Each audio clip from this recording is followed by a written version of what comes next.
Germany ভিসার খরচ ও বেতন। ভিসা প্রকারভেদের উপর খরচ ভিন্ন হবে। সাধারণত ভিসা ফি, এজেন্ট ফি, বিমানের ভাড়া, মেডিকেল পরীক্ষা, ফিঙ্গারপ্রিন্ট ও ডকুমেন্টেশন, পুলিশ ক্লিয়ারেন্স, নোটারি ও অন্যান্য খরচ যোগ করলে দেখা যায় যে মোট আনুমানিক ব্যয় দাঁড়ায় প্রায় ৮ লক্ষ টাকা থেকে ১২ লক্ষ টাকার কাছাকাছি। তবে এটি কম অথবা বেশি হয় ভিসার ধরন অনুযায়ী। বেতনের দিকটা বিশ্লেষণ করলে দেখা যায় যে কর্মক্ষেত্রে মাসিক বা সাপ্তাহিক বেতনও নির্ভর করে পদের ধরন, কর্মক্ষেত্র ও কন্ট্রাক্ট অনুযায়ী।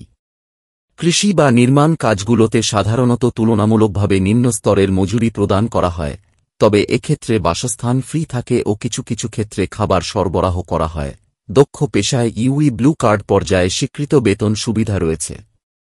অদক্ষ কাজে মাসিক মজুরি প্রায় ১ লক্ষ টাকা থেকে ১.৫ লক্ষ টাকা হয়ে থাকে এবং নির্মাণ বা সিজনাল কাজগুলোতে তুলনামূলকভাবে কিছুটা বেশি বেতন হয়।